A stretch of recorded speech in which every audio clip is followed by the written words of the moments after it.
the drive into the sunset with your loved one around you. What could be more beautiful than this? But then again, as soon as it starts, it just gets into fights and then quarrels and then sad endings. So in today's world, why is relationship so fragile and so meaningless, where the entire definition of love happens to be more transactional and more codependency than the purest form and meaning of love itself? So let's discover more in today's podcast with Mayoori, when we talk about relationships, divorces, dating, life, and much more. So, Mayoori, were you married or how's it? I was almost married 3 times, but never married. Were you married? 1.5 times. 1.5 times? Yeah, really. But they say, no, I mean, like, to experience life really, I mean, you have to get married at least once. That's what they say. You know what Socrates said, right? What? He said that by all means get married. If you find a good one, you lead a normal, happy life, or you'll become a philosopher. Okay, relationships, I would say, is an integral part of evolution in spirituality as well, because you cannot relate with only yourself. You have to relate with another person for you to get a perspective. So I think it's amazing to have somebody mirror you, support you, and teach you. Do you think that in today's world all this happens? Women want money, cars, and the best things, and men want probably the same things in the woman? No, I wouldn't really say that everyone wants the same. But let's discuss the dynamics as to why we are in the middle of so much of a toss out, why it's so much imbalanced. In our times, relationship was viewed as sacred. It was, yes, Bollywood movies. We were brought up with those old Bollywood movies where the couple are dancing around the tree. But so I always had this belief that, wow, you know, like Leila Majnu, Romeo Juliet. Love is forever and forever, infinity. I even tattooed someone's name on my neck. So, yeah. But then you realize that the person doesn't remain, but the tattoo remains.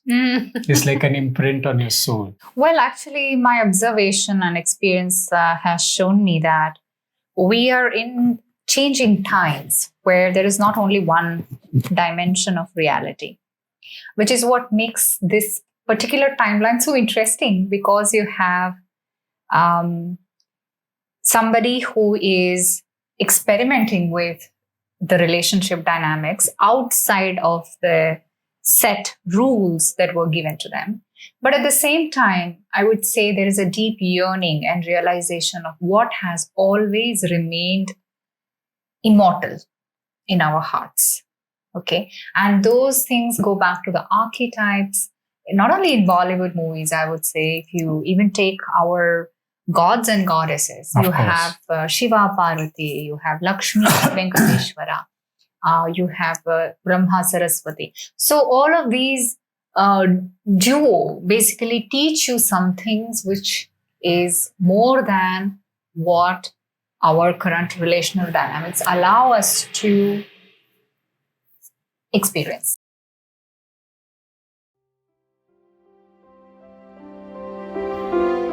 They say marriages are made in heaven, but we are living on earth. And on earth, divorces are what is the trend nowadays.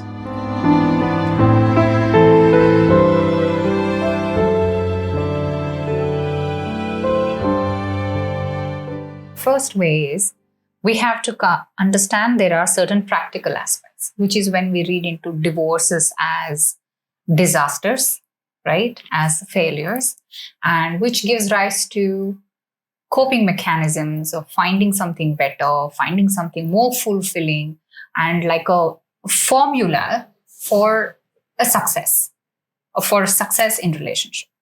Now, the second aspect I would like to talk about is your journey. Your journey of life is in continuum of different experiences. So if we treat relationships as sacred, holy grail of something that shapes us as truly as possible to become that much truer, authentic, and closer to the sense of self itself, then all of these failures become your teachers. But, right? And having said that, you as a human being, of course, will have fears. But the teachings of love in conjunction with all of your experiences can really help you to open up the door of your heart to go through that fear and really become free. So that way, all that we see as disasters are actually designed to shape your nature, your evolution as a human being. Well, if the universe wants me to shape up in that way, gosh, it's very harsh. It's not so much like an external source of universe, you see. We are universe. We are vibrating. Each of us is vibrating with our thought process, correct? So if I'm able to think in a certain way, there is also another person thinking a very similar way. Now, at what point do I call my thought process as an imagination? And at what point do I call it as a manifestation? When the distance between these two collapse, what happens? You live as the universe. So each of us is actually a walking universe because we have a tendency, like including me. Do you think in real life there is some ethics left in people and partners? Because some partners go out of their way to destroy other people for no reason. See, I would treat it like this. There is knowledge that we hear and resonate with. Then there is knowledge that becomes us. That is called embodying. These things don't work unless they are embodied in us. And it takes a while for us to embody. First stage of becoming anything is to see without any preconceived notion that, hey, this thing makes sense without any pressure. Yeah. Right? Yeah. And then slowly you start moving towards it because as a human being, we are designed to have certain set of rules and also to break those rules. You see, while embracing that process to embody these values, we start understanding that what are ethics? You question everything. What are ethics? Obviously, what These ethics? set of ethics are extremely personal, right? But there are a few things which are also biological. There are a few things which are, as you said, in terms of your integrity, which when doesn't go your way will upset a certain person. And now, unless we have a way to plug it back to the evolution of like a personal evolution, it is going to continue to become a sort of violence. I had read this, I had heard this somewhere, that all the miscalculations and inequilibrium that we see in today's world and the relationships is actually a resultant of a personal violence and interpersonal violence. Indian laws are still a little bit archaic. It's still not evolved. So whenever there is any relationship or a breakup, why is the man always at fault? Well, I don't think so. Man is always at fault. There are women, if not more, at least equal number, also in today's world who should take accountability for the situation. But having said that, we are predominantly, especially in India and also in the world, I would say we are patriarchally dominated society. So a lot of our behavioral issues stem already from an inequilibrium, already from an existing sort of suppression and repression of generations of, not exposed violence against women, which do tend to express themselves a little bit overtly as partial, which becomes very personal for women. I was a social activist in Bombay also. So I used to fight for women's rights and all that at that time. But I also know that that during those eras, it was just about feminism, women's rights. It became so much that I also feel that a female has more rights in our country because they're ethically, people have a soft corner for a woman. You can just say in one way. Second is that a lot of women have misused these kind of laws to extract revenge or do other kind of things. So I feel that there is an imbalance of complete female and male energies, because what started from patriarchy probably like went into so much of feminism that now, most of the women are more masculine. May I actually answer this in 2 steps? Yes, and be brutal. Go Yeah. ahead. Yeah. One is that we have to take in certain assumptions, generalizations like this, where we say in terms of law favors women and women have more rights. We have to look at the quantitative data. Quantitative data doesn't support this, because whatever is a little part of the universe, sample studies that we have done, empirical understanding of, okay, this research was done here, this finding was done here, is all reported, is all in a very educated section of society. And even amongst the educated section of the society, there are so many unreported cases because of inexpression. Correct. So I've also been a social activist for predominant amount of my life. And what I observed is that we have no clue. We have absolutely no clue sitting in a very comfortable environment here in a city life. Passing comments like this doesn't necessarily mean that is the reality on ground. On ground reality is very much that women do suffer, and women have far lesser number of rights and opportunities of expression, which are considered like a birthright for a man. So I would completely stay away from making such statements in terms of law and assumptions, etc.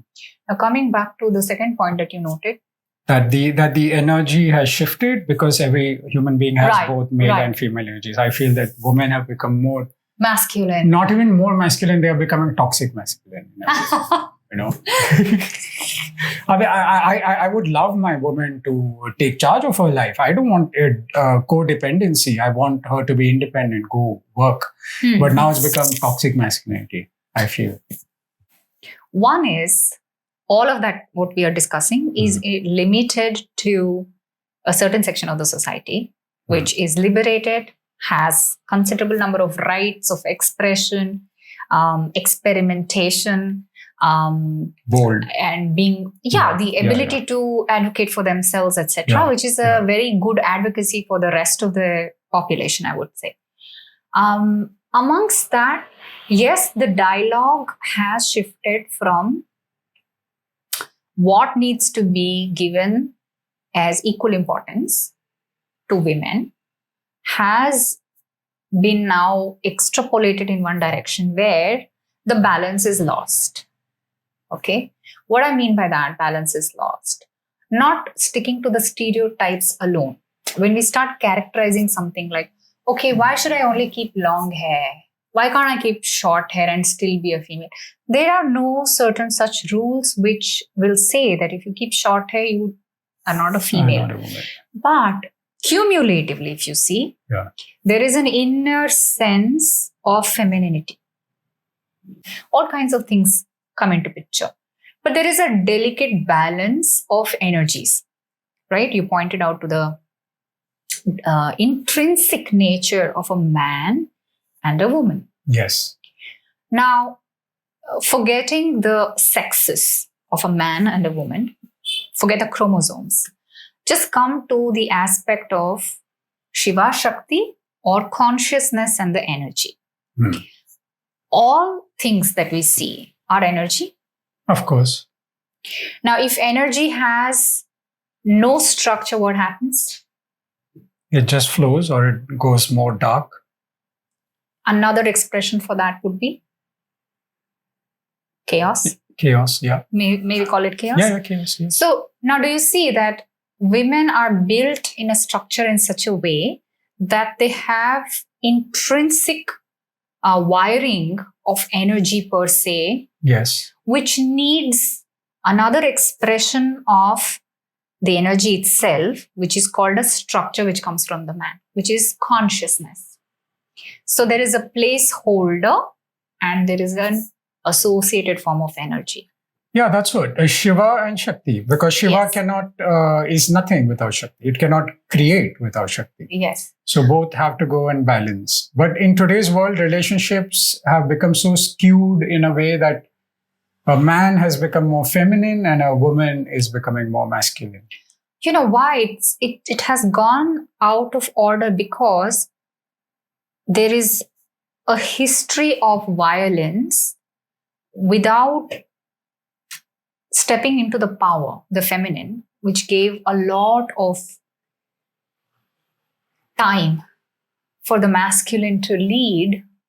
There was a lot of manipulation that happened. And that manipulation has led to an imbalance which asks of a woman unconsciously, subconsciously, to kind of rev up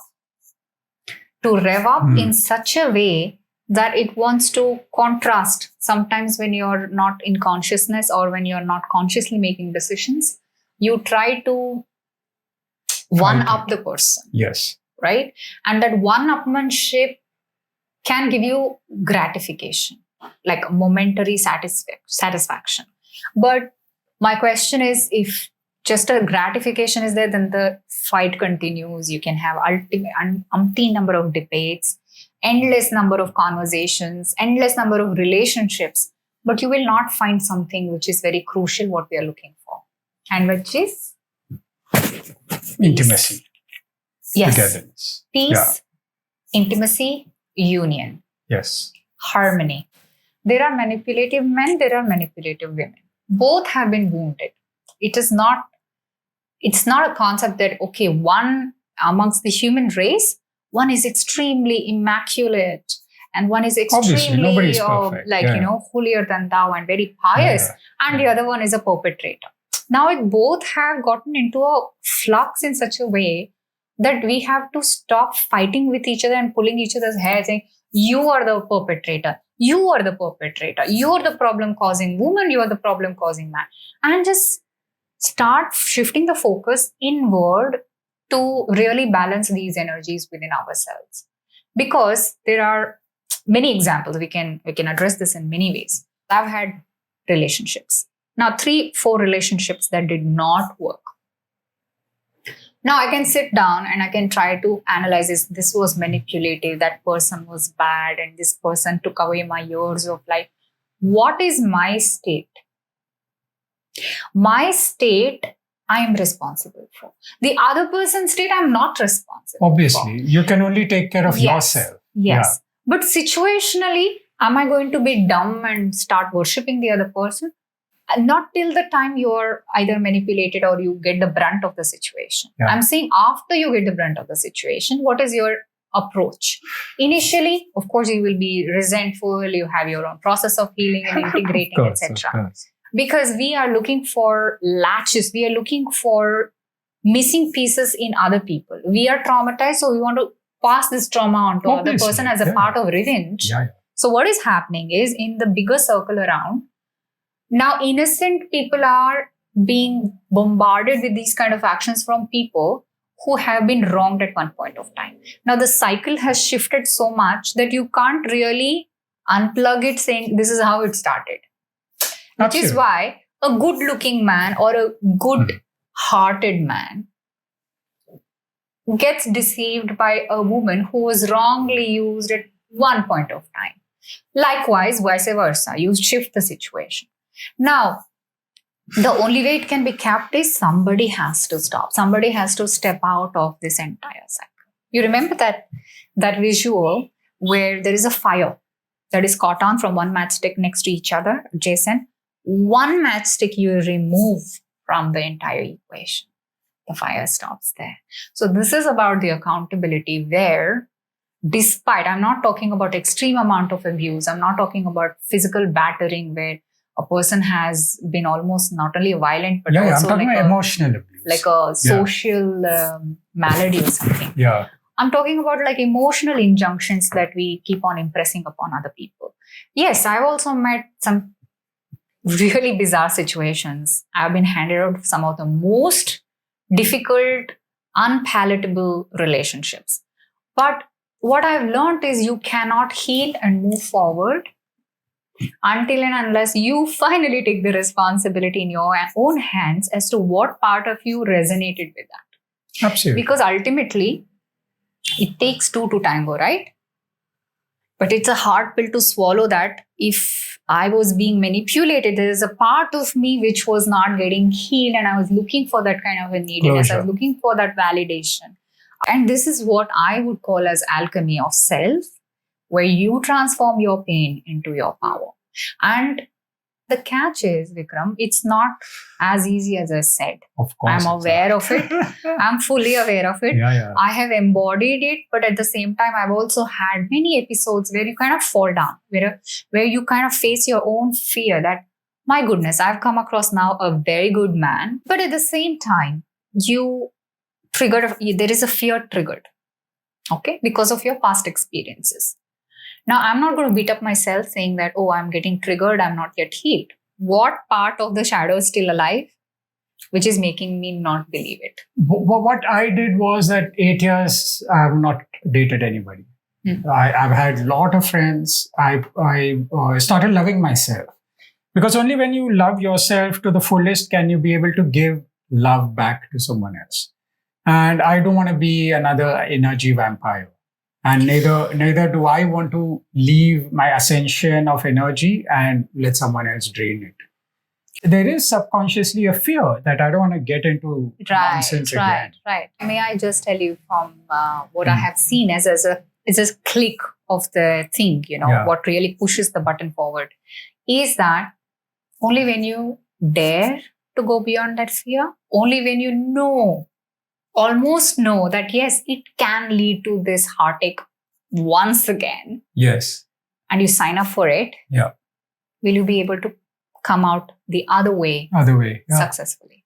Otherwise, we're going to remain in our fear. And this is the only way I think So you got to take the step. Yeah, you got to take the step. And you have to have faith in the world and the universe. That is the difference between trust and faith, isn't it? Yeah. Trust is something that's so shaking that, okay, I can't hold myself if you upset me. Faith is, okay, this is also another lesson for Absolutely. me. I'm not wanting lessons. But if it has got to be a lesson, bring it on. And it's fine. Yeah, just like enjoy the process and keep dating. Date with intention. Integrity. Of course. You keep dating with pureness. And that's what's happening in 2024, actually. Like, it's quick sex, quick money, quick relationships, quick breakups, and the next one. I have not been on any dating app. I don't subscribe to this kind of philosophy. Oh, gosh, Mayoori. I don't subscribe to this philosophy. The right man will find me wherever I am. I'll be sitting at home, doing nothing, not reaching anybody, but the right man who's meant for me will come to me because that is my resonance. Dating today moves fast, and moving on seems even faster.